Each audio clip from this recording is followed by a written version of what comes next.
Começa agora o Podes, o podcast do Espírito Santo, uma realização dos cartórios de protesto.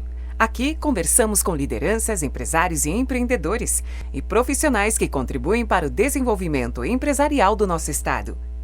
Seja muito bem-vindo, seja muito bem-vinda ao Podes, o podcast do Espírito Santo. Aqui nós falamos sobre desenvolvimento capixaba, recebendo líderes, lideranças, empresários, pessoas que fazem a diferença no crescimento do Espírito Santo. Hoje nós vamos conversar aqui com Giovanni Quadros, ele que é uma das referências no turismo aqui no Espírito Santo. Giovanni, vamos fazer uma análise aí, como é que está o mercado de turismo aqui no Espírito Santo? O mercado tem crescido, né? A cada ano tem se desenvolvido um pouquinho a cada período, mas eu confesso a você que ele ainda está muito longe do que poderia ser o ideal, né? O Espírito Santo é um reflexo do Brasil, não tem jeito, né? E para que nós, aqui no Espírito Santo, a gente tenha um bom resultado no turismo, nós temos que ter uma estrutura muito mais desenvolvida. E não passa simplesmente por marketing, apesar de que o nosso estado ele tem, assim, historicamente, um prejuízo, né, por conta de nós termos ficado isolados muito tempo, né? Isso lá na época já das capitanias, na época da coroa portuguesa, quando foi descoberto o ouro em Minas, usou-se o estado do Espírito Santo como um estado tampão, um estado em que não se permitiu o desenvolvimento exatamente para proteger o ouro de Minas, né? E, nesse mesmo tempo, o Rio de Janeiro estabeleceu como capital, né? Mas a missão do Espírito Santo naquele passado era realmente de ser um estado para criar o isolamento. Uma barreira para que não houvesse invasão, para que se pegasse o ouro de Minas. Exatamente. Tanto é que não se desenvolveram estradas, né? Poucos portos, né? Mas a gente foi crescendo de forma bem silenciosa, né? Graças a Deus, graças à força do capixaba, nós tivemos uma grande vantagem também, que foi a colonização, né, dos povos, principalmente italianos que vieram, né? Completamos 151 anos de colonização italiana, né? E isso é um valor muito grande, né? Eles trouxeram para nós aqui todo o trabalho deles e foram para desbravar o interior, e isso fez com que a gente hoje pudesse angariar todos esses valores que nós temos. Eu sou suspeito de falar porque eu sou descendente de italiano, né? Mas realmente é uma força que a partir daí começou-se a ter um desenvolvimento. Né? O IBGE mostrou aí um crescimento em 2024, né? Foi. Esse ano, já dá para ter uma projeção de como é que vai ser o turismo, se a gente continua nessa tendência de alta, ou se a gente estacionou? Como é que você está vendo isso, esse mercado? O que acontece? Eu confesso a você que, considerando a atual conjuntura, e eu digo isso com base nesse cenário que a gente está vivendo internacional, com essas barreiras, né, com esses... infelizmente, o nosso mercado, o mercado em geral, ele está retraído, né? E as pessoas, para viajar, elas inevitavelmente elas têm que ter dinheiro no bolso, né? Exato. Então o turismo é um item que muitas vezes é o primeiro a ser cortado da lista. Eu acredito que não vai haver um crescimento, não. Deve estar, apesar do crescimento constante, a gente tem percebido, tem angariado um crescimento ano após ano, mas por conta dessa atual conjuntura não vejo a possibilidade de um crescimento no curto e médio prazo, não. Você trabalha mais com esse mercado internacional, né? Sim. A minha agência ela é mais focada no turismo. Como é que está a evolução disso? O turismo de fora está vindo mais para o Espírito Santo? Pois é. O turista do capixaba está indo mais para fora? Como é que está essa relação? O Brasil atingiu uma marca interessante agora, recentemente. Inclusive, o Brasil conseguiu uma marca de 7 milhões de visitantes no período de um ano, né? Isso é uma marca boa? Vou te confessar que não, tá? Por que não é? Se nós olharmos para outros países aqui, vamos pegar aqui a Argentina tem quase o mesmo volume de turistas estrangeiros, 6,6 milhões. Um território muito menor. A Colômbia, a mesma coisa, né? Então, considerando o Brasil com toda a sua potência, a sua diversidade, suas belezas naturais, a gastronomia, o povo hospitaleiro, eu considero que esse número ainda está muito aquém de um ideal. E o que precisa fazer aí para a gente avançar nesse patamar? Rubem, assim, essa é uma história que vem de anos e anos. A gente não consegue pensar numa melhora no curto e no médio e possivelmente nem no longo prazo, tá? As mudanças que o Brasil precisa fazer são mudanças muito estruturais, né? Vai passar por uma educação, né? Por uma cultura de educação, de zelo, de postura das pessoas, né? De cuidado. E aí você tem que entrar também na questão tecnológica, enfim, porque tudo isso aí, a gente para ter, quais são os gargalos que o Brasil tem, né? Nós temos a questão da língua, porque a maior parte do mundo ou fala inglês, ou chinês, ou espanhol, né? E a gente fala português. E a gente fala português, mas isso não é um problema... Um impeditivo. Não é um impeditivo tão grande assim, tá? Por quê? Muitos estrangeiros adoram, curtem muito a nossa língua, tá? Mas o grande gargalo é a segurança. A segurança na minha opinião, é a pior situação. Isso a visão que se tem lá de fora em relação ao país? Sim. Mas a questão da segurança também, o Brasil já é tradicionalmente um país que gera uma insegurança para o turista estrangeiro, é fato, né? E é curioso que grande parte dos passageiros, dos turistas, eles vêm para o Rio de Janeiro, que é a cidade mais, né, uma das mais inseguras.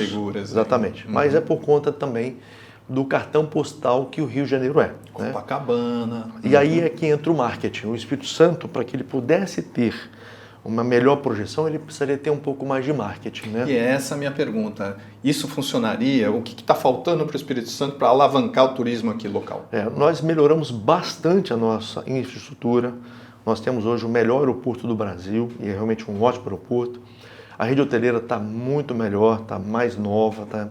Nós temos, assim, você vê por várias cidades, Vitória, Vila Velha, ou mesmo pelo interior, muitas atrações interessantes. Você vê uma curva da Jurema com vários barzinhos, beach clubs interessantes, shopping centers, né? Então você tem a infraestrutura melhorou na questão de aeroportos, de hotéis, tem algumas atrações. Falta um marketing, porque nós somos um estado muito esquecido. Nós temos uma grande vantagem que nós estamos no Sudeste, que é onde está a maior riqueza do Brasil. Exato. E não muito longe do Centro-Oeste, que tem outra grande força, né? E a gente sai da praia para a montanha em 40 minutos. Exatamente, né? Então, não é tão simples assim um marketing, né? Mas eu acredito que um marketing bem desenvolvido e bem planejado, não no curto prazo, isso não vai surtir efeito, mas tem que fazer um constante exercício de mostrar os nossos valores. Entendeu? Paulatinamente a gente vai crescendo. Paulatinamente, Giovanni, o Espírito Santo continua tendo aquele viés de turismo de negócios? Sim. Aqui o turismo de negócio é o que realmente tem uma grande projeção, né? Nós temos a nossa economia ela é muito focada em petróleo, siderurgia, mármore e granito, né? Então nessa linha você tem muitas feiras, muitos negócios direcionados para isso. Recentemente, o mercado imobiliário começou a dar um boom também muito grande, muitos investidores vindo para cá, né? Então, realmente, o Espírito Santo tem uma vocação turística fabulosa, né?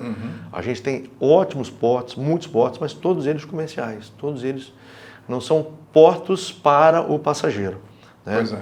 E a minha praia é exatamente essa. A minha agência é uma agência que trabalha com cruzeiros marítimos nós somos pioneiros em cruzeiros aqui no estado. E a gente não está recebendo cruzeiro nenhum aqui? A gente recebe muito pouco, muito pouco. E o detalhe curioso é o seguinte, são poucos lugares no mundo em que você consegue ter uma temporada de cruzeiro no ano inteiro. Né? O Brasil é um desses lugares. A gente poderia ter cruzeiro o ano inteiro aqui. E o Espírito Santo, aqui Vitória, não precisaria receber navios grandes, até porque não cabe. O nosso porto ali, o centro de Vitória, que ainda é o porto mais adequado nesse momento, ele não comporta navios com mais de 40 mil toneladas. E hoje os navios pelo mundo são gigantescos. São gigantes, mas o que acontece? Existem públicos para todos os tipos de navios, né? E muitas vezes o navio pequeno ele vai ter uma vantagem que os navios grandes não têm. O exemplo é exatamente esse de Vitória. Os navios grandes não conseguem chegar em Vitória. E Vitória é uma cidade fabulosa. Exato. Uma cidade que tem uma qualidade de vida incrível, né? Isso realmente é um ponto muito... E hoje o capixaba que quer também fazer um cruzeiro, ele tem que sair daqui e ir para o Rio de vai Janeiro, para Santos, ou Salvador. E Exatamente, E o que está faltando aqui, exatamente? O que a gente precisa? É legislação? É afundar ali aquela entrada da Bahia? O que a gente precisa fazer para que, de fato, a gente possa ter essa possibilidade de um turismo marítimo mais eficaz, mais eficiente? Porque isso traz, traz muita economia, traz muitas vantagens para o Espírito Santo. Sim, com certeza. Um navio, quando chega numa cidade... Quando é um navio estrangeiro, ele consegue deixar ali $200, $300 por passageiro fácil, entendeu? Vai gastar com compras, com passeios, com comida. E isso parece pouco, mas só para você ter uma ideia, o capixaba, quando ele viaja, ou o brasileiro viaja para dentro do estado, ele gasta em torno de R$200 a R$250 por dia. Agora, se você pensa em $200, é 5 vezes mais que isso, né? Voltando um pouco aí, Giovanni, para a questão aqui em terra, a gente teve um crescimento também da rede hoteleira, né, aqui no Espírito Santo como um todo. Isso de alguma forma se reverte ou se pensa numa ocupação maior desses espaços? Como é que você está vendo essa questão? Eu vou confessar a você, Rubem, que eu não tenho esses números, não. Não sei te dizer, tá?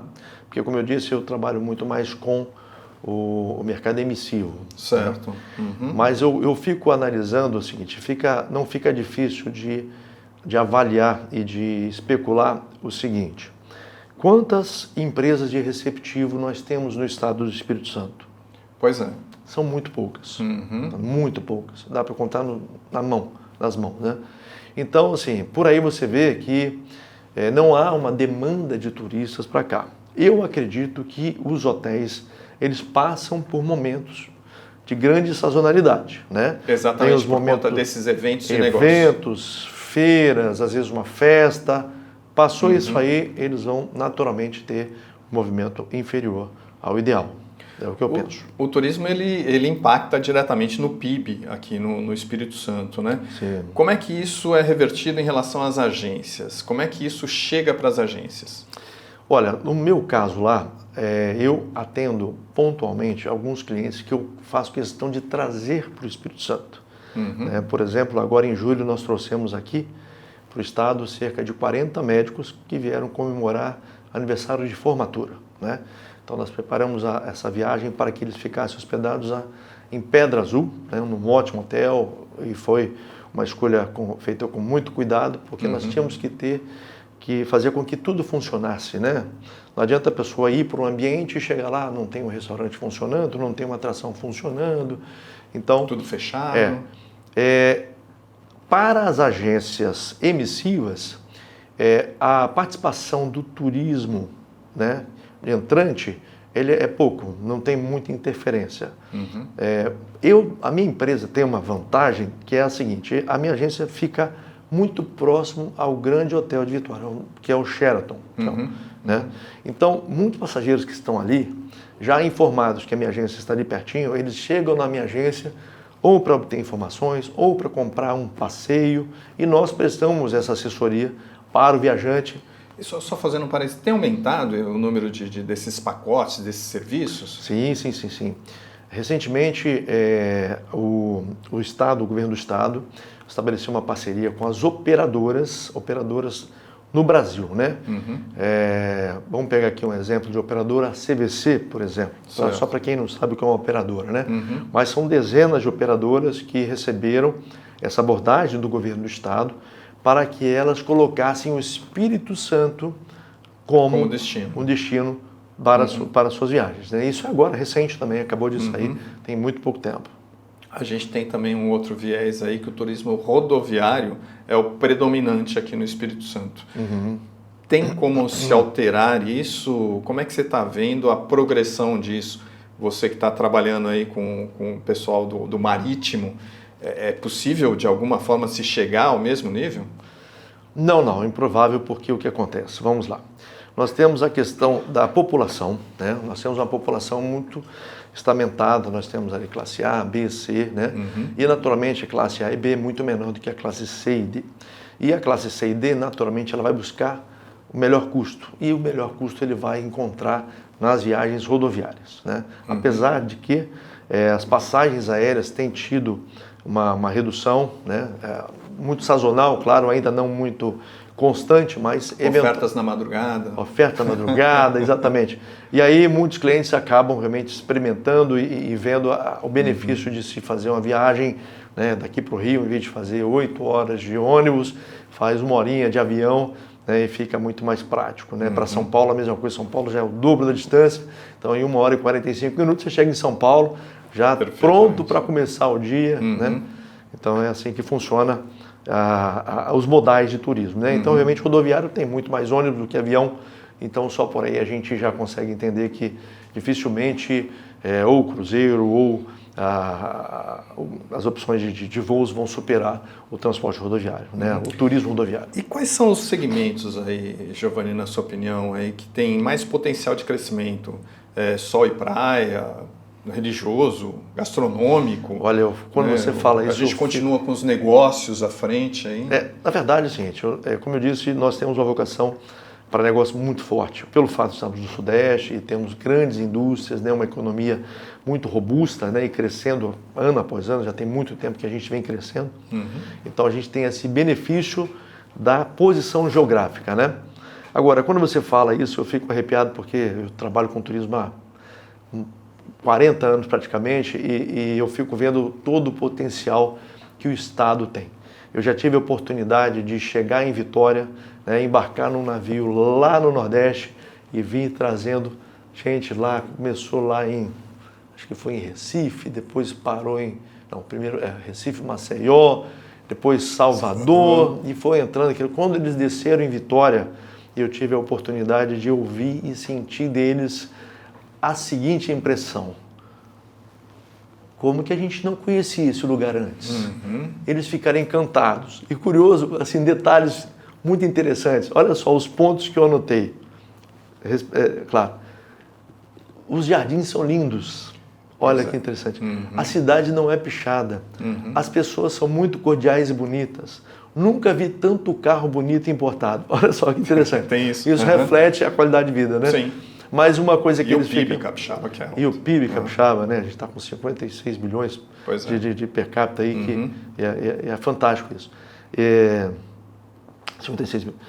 E, assim, quando você fala essa questão do turismo, nós temos uma vocação muito ampla, né? Nós temos praias maravilhosas, praias fantásticas. Temos montanhas. Se você olhar uma montanha, eu tenho, por exemplo, muitos turistas que vêm de fora, vêm da Europa, porque eles fazem coleção de imagens. Eles, quando vêm para cá, para o Brasil, eles falam assim para mim: Giovanni, o Espírito Santo, na minha opinião, é o lugar que tem as pedras mais bonitas. Pedras é o quê? Uma pedra azul, um Itabira, 3 pontões. Eles gostam desse cenário, né? E aí tem gente que vem tirar foto de pássaro, de beija-flor, né? É um turismo bem diferente do que o brasileiro está acostumado, né? E eles vêm, quando vêm para o Espírito Santo, ou vêm para pescar o marlin.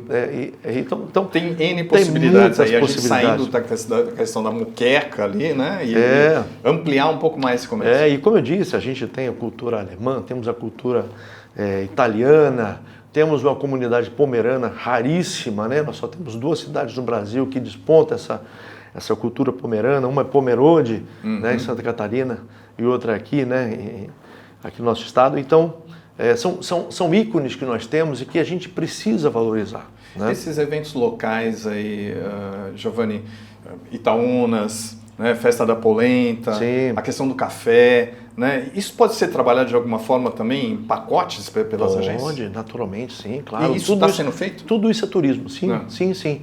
Claro que isso é feito dentro de um âmbito, né, dentro de uma expectativa ainda um pouco embrionária, um pouco neófita, né, mas isso pode ser ampliado, porque existem mercados no mundo que têm sintonia com esse tipo de evento, né? E o que se precisa fazer é comunicar, né?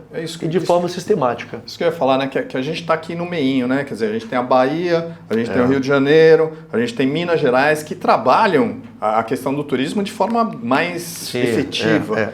O que está faltando para a gente aí? Onde está essa expertise e onde a gente tem que buscar isso para a gente conseguir elevar esse patamar do turismo capixaba? É o que eu digo o seguinte, não adianta colocar pessoas que não entendem da coisa para administrar. Isso aí é o pior erro de todos, tá? Quando você tira um profissional técnico que sabe como lidar com aquilo, que estudou, tira essa pessoa da frente e coloca, infelizmente, um político que está ali muito mais para mostrar a sua cara e para ganhar eleições, infelizmente isso é a política, né? Você vai dar passos para trás e não para frente. Né? Fazer o trabalho de 4 anos e esgotou, né? Ou pensando já na reeleição. Exatamente. Tem que ter um planejamento, um pensamento realmente concreto. E a longo prazo. A longo prazo. Isso não vai acontecer no curto prazo. Jamais. Pode esquecer, não vai acontecer. Então tem que fazer realmente o quê? Ter pessoas técnicas que tenham conhecimento, investir nessas pessoas, né? E cada vez mais. Eu digo isso porque muitas vezes nós já tivemos momentos no turismo capixaba que nós tínhamos tudo para realmente decolar. Mas quando essas pessoas tinham a chance de avançar, infelizmente não davam seguimento. Mudava o governo, mudava o profissional. E aí realmente não tem como você ter um trabalho sequencial. Exatamente. Giovanni, voltando aí à questão dos nossos vizinhos aí, é possível também fazer parcerias, né, uma integração do turismo tanto com a Bahia, como com Minas, como o Rio de Janeiro? Sim. Isso vem sendo feito, vem sendo trabalhado de alguma forma? Eu não vejo isso acontecer de uma forma profissional como poderia acontecer, não. Tá? Vamos pegar um exemplo aqui. Muitas vezes o turista estrangeiro que vem para cá, ele quer conhecer os expoentes, né, os cartões postais do Brasil. Rio de Janeiro, Foz do Iguaçu, Amazônia, Pelourinho, São Paulo, né? E Minas Gerais, as cidades históricas, alguma coisa assim. Só que muitas vezes existe a possibilidade do passageiro também experimentar um destino que ele vai ter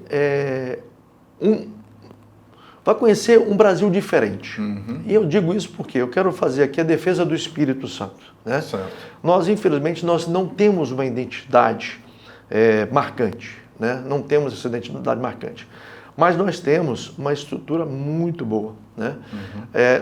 Nós não temos força política. E aí tudo passa por aí. Se não tem uma força política, os estados que têm a força política vão atrair para eles e só para eles aquelas ações. Acaba não aparecendo, é isso? Não aparece. Ele acabará não aparecendo. E poderia aparecer. Poderia haver uma combinação ali, por exemplo. Nós temos aqui no Espírito Santo uma série de identificações com outros estados. Vamos pegar ali a sua região lá do norte do estado, Itaúnas, né? Isso. Nós temos o axé de Itaúnas, nós temos daquela região o forró de Itaúnas, temos o axé de Conceição da Barra, daquela região ali, né? E é uma característica nossa, né? Nós temos a cultura italiana, também nós temos lugares aqui que tem uma cultura italiana forte, outros estados, né? Nós temos a questão religiosa também, né? Nós temos Anchieta, os Passos de Anchieta.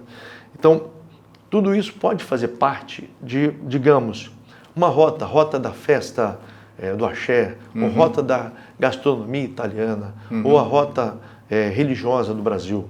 É um selo, digamos. O potencial existe. Então, colocar, né, fazer. Mas isso é o que eu digo. Teria que ter um pensamento muito mais aprofundado. Por enquanto, a gente está defendendo só o nosso e de forma muito amadora ainda. Vamos falar aí no dia a dia. Quando eu digo nosso, é cada estado, né? Não existe uma integração. Falando no dia a dia aí das agências, né?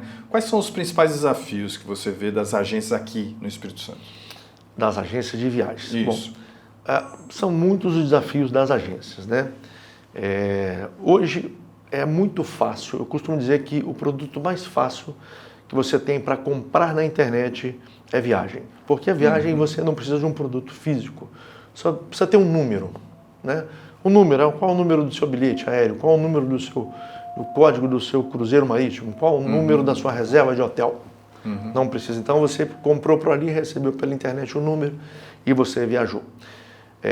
O grande problema é o seguinte, essas empresas que vendem na internet, elas não querem ter o cuidado durante a viagem ou pós-viagem. Elas não têm esse interesse, eles só querem vender.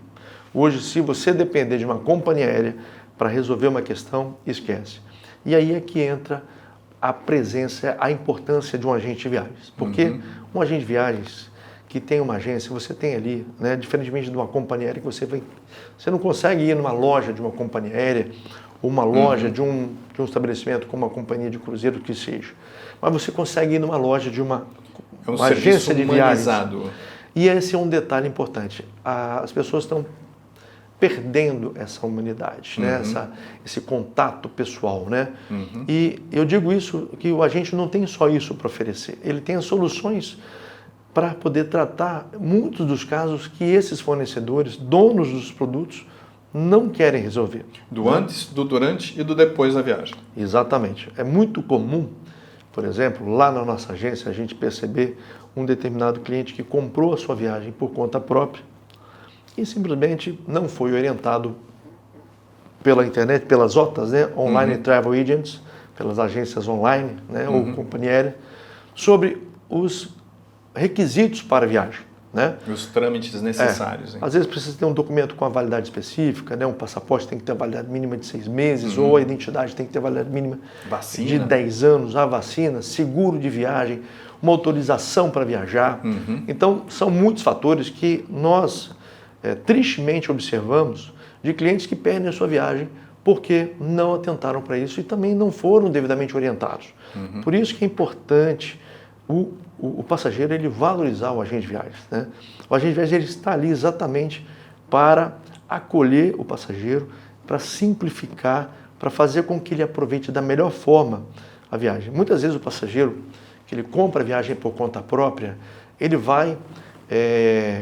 obtém informações que são inevitavelmente informações muito superficiais sobre o destino. E quando ele volta, ele traz muito mais foto do que experiências, né? E realmente fica muito a desejar. O instagramável apenas, né? O instagramável. Giovanni, a gente recebe aqui no Pods várias personalidades, pessoas de diferentes áreas aqui, e uma das coisas que parece que está batendo sempre é a falta de mão de obra qualificada. Sim. Como é que está no setor de turismo? Isso está em todos os lugares. Também a mesma? Tudo. Sim. Mesma situação? Eu diria até que o turismo está até pior. Porque o que acontece? Um profissional de turismo, ele precisa ter muitos talentos, né? Como o turismo ele é serviço, a pessoa tem que gostar de servir, né? E nós temos ido muito na contramão, né? Essa montoeira de bolsas que você vê por aí, em que a pessoa, fiquei sabendo agora que o Maranhão, se não me engano, tem mais de 50% da população recebe bolsa. Olha que absurdo isso. Então a pessoa não quer saber de trabalhar, muito menos de fazer alguma coisa, né? Desenvolver. Então, assim, tem que ter muito zelo, tem que ter muito cuidado, né? Você está lidando com pessoas, né? Então, realmente, a área de serviço tem sido muito prejudicada, né? E o turismo é uma dessas aí. Infraestrutura aqui no Espírito Santo. Você falou do nosso aeroporto, agora em rodovias e os portos. Qual a análise que você faz aí, isso em relação a receptivo, isso em função da gente estar aqui querendo que o turismo floresça no nosso estado? Bom, como eu disse, aeroporto nós estamos muito bem, né? Ainda tem fatores ali que deveriam se buscar soluções. Conectividade de voos. Conectividade de voos, né? Vou pegar aqui um exemplo que não tem nada a ver com o Espírito Santo, mas, por exemplo, se um estrangeiro ele vem para o Brasil e quer conhecer a Amazônia, ele tem que vir do exterior, pousar em São Paulo ou Rio, para depois seguir para a Amazônia, que muitas vezes é metade do caminho que ele já percorreu na viagem internacional. Passou por cima. Aqui no Espírito Santo, o que falta, por exemplo, nós não temos massa crítica, nós temos população viajante, né? Para poder ocupar de forma continuada voos, né? Mas nós podemos ter voos pontuais em certos períodos do ano, para destinos pontuais. Mas para isso não basta só colocar o voo. Você tem que fazer um trabalho naquele mercado para atrair aquele público para cá, para justificar a vinda dele para cá. Aquele público, quando vier aqui, ele tem que ter ao seu alcance aquilo que ele espera receber dentro da cultura dele, né? Dentro das expectativas dele. Então não adianta só colocar um voo e esperar que o passageiro venha para cá. Isso não funciona. No que tange a rodoviário, nós temos melhorado bastante, né? Nós temos aí a BR que ainda está em processo de melhorias, mas já tem muita coisa melhor, realmente. Eu diria que a tendência é melhorar cada vez mais, porque há uma direção nesse sentido. Agora, portos, eu infelizmente não vejo uma melhora no curto nem no longo prazo. Não está no radar? Não está, infelizmente não. Eu já tive a oportunidade de fazer um trabalho hercúleo para tentar trazer companhias de cruzeiro para cá, conseguir trazê-las para cá. Fizemos várias temporadas e levamos para as autoridades, né, o governo, o estado, o município, as necessidades que as companhias tinham. E eu diria, quando eu digo companhia, na verdade é o passageiro, porque o passageiro para vir para cá, ele precisa ter segurança, ele precisa ter estrutura, né, precisa ter uma série de coisas. Você desembarcar num porto que você tem o piso irregular, ou que você vai estar passando no meio de produtos, de mercadorias, né, de itens que são importados e exportados, café, carro, veículos, não adianta. Você tem que ter realmente um porto dedicado ao turismo. Tá? E eu não vejo isso acontecer em um bom período de tempo, eu não vejo isso acontecer realmente.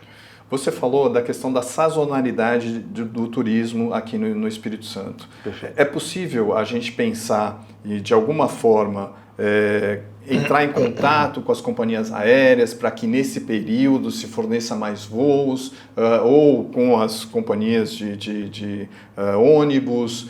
Existe essa preocupação, existe essa integração do meio turístico, daquelas pessoas que trabalham com turismo, para se discutir essas questões? Não, isso não acontece, infelizmente não. Né? Isso realmente teria que ser feito com uma certa antecedência. É muito comum, em muitos dos casos, aquele passageiro que vem para um evento, ele tem uma tarifa absurda, né? Quem compra com mais antecedência paga um valor menor, mas quem já paga em cima da hora vai pagar um valor mais caro, e é assim porque a política que as companhias aéreas adotam é aquela tarifa progressiva, né? São raríssimos os casos em que se coloca um voo adicional, e quando isso acontece é muito improvável que seja em função do evento, tá? Muito improvável. No que tange a rodoviário, sim, aí fica mais fácil de se operacionalizar, porque é uma questão de uma logística mais simplificada, né? O que a gente pode esperar do turismo esse ano, para a gente fechar esse ano? A gente fecha no positivo, a gente mantém a estabilidade, a gente cai, né? E dos próximos anos, vamos pensar aí os próximos 5 anos, como é que você vê esse mercado? Eu não vejo uma melhora, não vejo, vai ser um crescimento...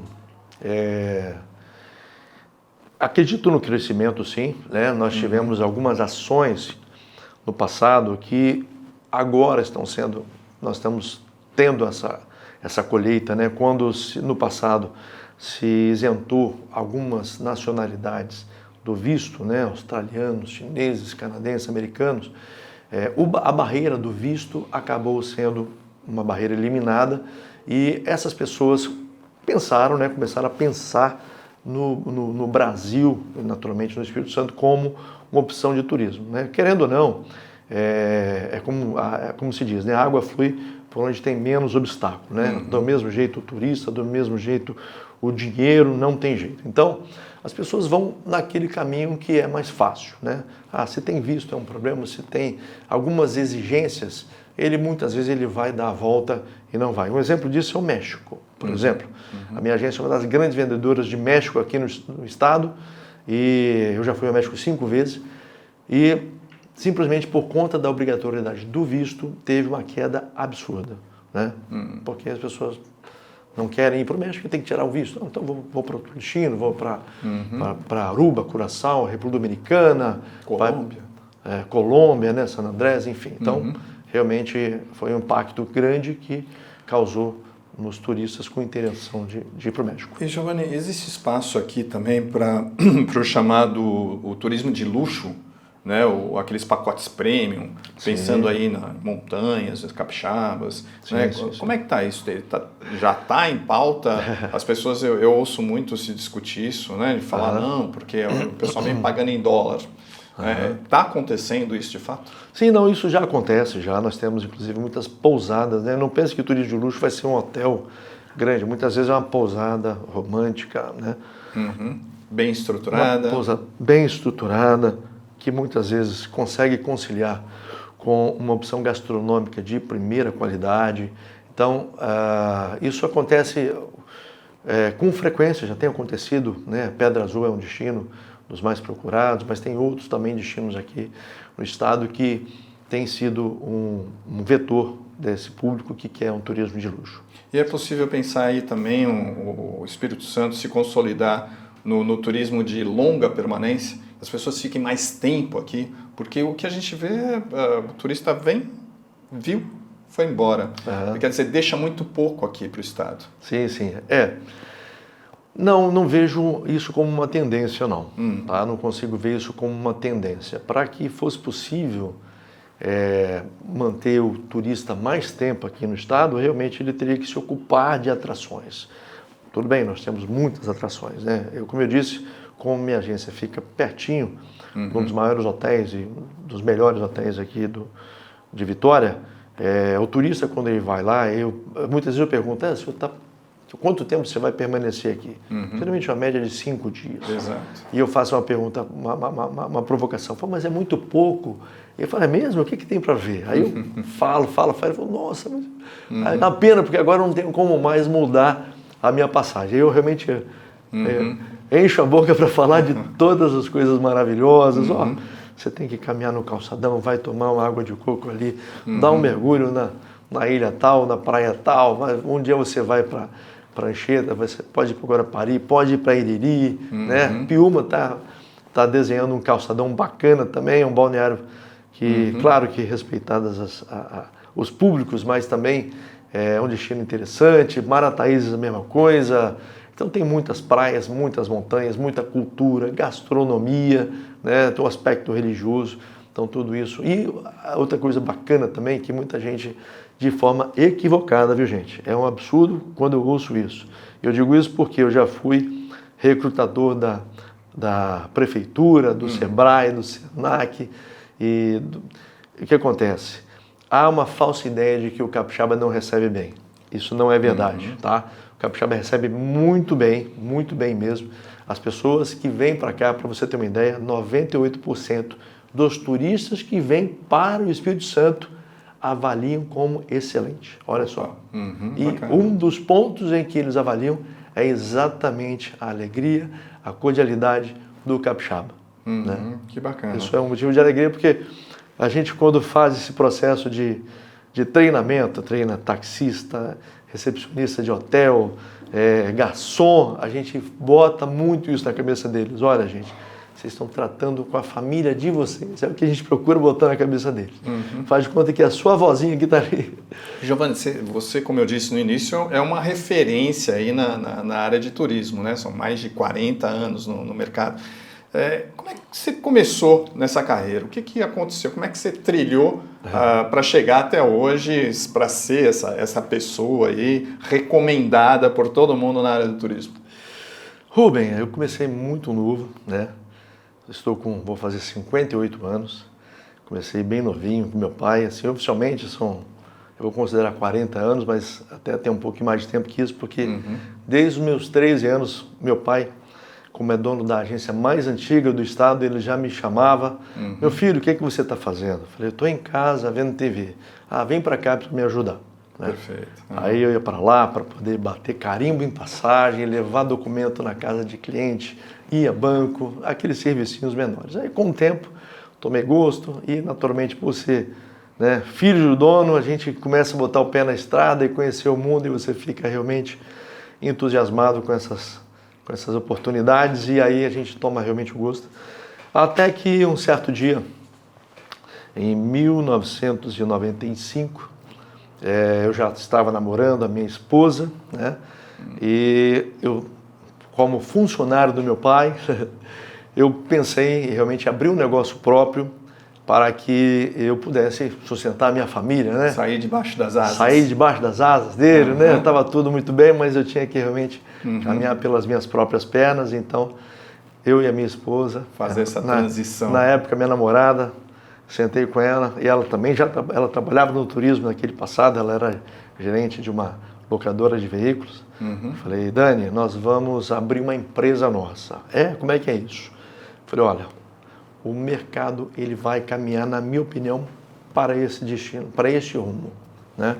Então nós temos que buscar as empresas que vão estar lá nesse momento. Eu disse isso porque eu já tinha feito algumas viagens internacionais e assinava muitas revistas internacionais falando das tendências, né?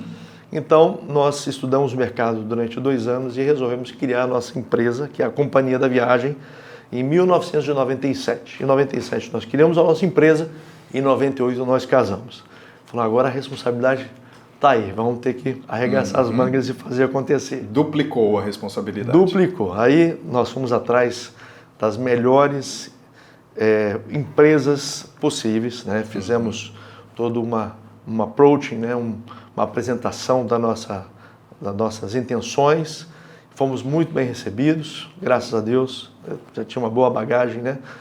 E até hoje nós temos essas empresas. Nós somos uma das empresas aqui no Brasil que há mais tempo representam Royal Caribbean, que é uma companhia de cruzeiros, a NCL, outra companhia de cruzeiros. Temos a Princess Cruises. Nós temos cerca de 20 companhias de cruzeiros e companhias fluviais. Que é um novo mercado, um novo nicho aí, né? E quando nós começamos há 28 anos atrás, não se vendia tanto cruzeiro, né? O mercado ainda era muito... Estava engateando ainda no Brasil, né? Não tinham tantos cruzeiristas, né? Do mesmo jeito, naquele passado, não tinham tantas pessoas que exploravam destinos de neve para esquiar. Essa foi outra empresa que nós angariamos. Também empresas de intercâmbio, né? Hoje o intercâmbio né? Mas naquele passado era uma aqui, outra ali. Então realmente foi um desbravar muito forte, muito grande que nós tivemos que fazer. Mas isso foi muito bom para nós, por quê? Porque como nós tínhamos que conhecer muito bem esses produtos para ensinar para as agências, né? Porque as agências são nossas clientes, a gente tinha que realmente treinar. E quando a gente treina, a gente aprende 2 vezes, né? Então, isso fez com que a gente tivesse uma bagagem hoje que realmente é uma bagagem fenomenal, modéstia à parte, que faz com que a gente tenha essa distinção no mercado. Bacana. E qual que é o seu maior sonho, pensando aí na área do turismo capixaba, né? E tanto para o turismo como para a sua carreira?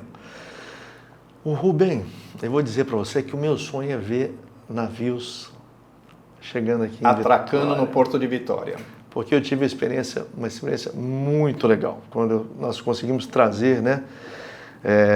Como eu represento essas companhias, eu vivia mandando para os diretores recortes de tudo o que acontecia no Espírito Santo, né? O PIB cresceu, a indústria está assim, qualidade de vida, segurança, turismo, mandando para eles nem tinham. Daqui a pouco recebi a ligação do nosso diretor em São Paulo, falou, Giovanni, eu queria que você preparasse aí a recepção do nosso diretor, que vai vir da Europa e outro dos Estados Unidos, para a gente conhecer o Espírito Santo e a gente, quem sabe, avaliá-lo como um destino para parar nossos navios. Maravilha, ok. Aí fizemos contato com o governo do estado, a prefeitura, a capitania dos portos, fomos atrás de carta náutica, viajamos o estado todo para saber quais pontos que poderia se parar um navio, para você ter uma ideia de várias capacidades. Aí depois dessa pesquisa a gente chegou a um denominador comum que seria realmente o Porto de Vitória a melhor opção naquele momento, apesar de que foi conjecturado recentemente no estudo da USP, que é bem recente, né, está sendo feito essa avaliação para o Espírito Santo voltar a ter navios e um dos pontos é exatamente esse que eu identifiquei lá atrás, né, que não é o Porto de Vitória. Aí conseguimos um sobrevoo de Vitória até Guarapari de helicóptero, com toda a equipe, depois fomos comer uma muqueca, né, e finalmente levamos o pessoal até o Porto de Vitória, naturalmente passando pelas ilhas ali, mostrando, né, a Ilha do Boi, a Ilha do Frade, passando pela... É bonito, né? É maravilhoso. A Vitória, por ser uma ilha, ela realmente tem um encanto sem igual, né? E aí, quando chegamos finalmente no porto, o diretor já estava assim, praticamente convencido, mas nós dependíamos do convencimento do capitão do navio, porque o capitão do navio ele é quem gerencia, né? O navio, ele é quem vê se o navio vai ter condições. Quando ele viu aquele porto, ele falou, olha, lindo, fechado. Aí eu olhei para a Dani assim, eu falei, fechado. E por conta desse trabalho a gente conseguiu aí ter 2 anos de temporada de cruzeiro. Outras companhias vieram em seguida, pegando o tapete desse nosso trabalho, né? Infelizmente, a companhia que nós trabalhamos, ela tinha alguns condicionantes que dependiam da força política, né? Das condições políticas que não foram realizadas, né? Envolvia segurança, envolvia uma série de requisitos fundamentais para que a companhia pudesse voltar, mas pelo menos outras companhias aproveitaram e vieram para cá graças a esse trabalho. E assim a gente termina mais um Pods, o podcast do Espírito Santo, uma realização dos cartórios de protesto, agradecendo aí a presença do Giovanni e toda essa sua história, essa riqueza, né, em relação ao turismo capixaba. Muito obrigado, Rubem. Foi um prazer. E o Pods fica por aqui. Até a próxima. Esse foi mais um episódio do Pods, o podcast do Espírito Santo, um projeto dos cartórios de protesto. Até o próximo episódio.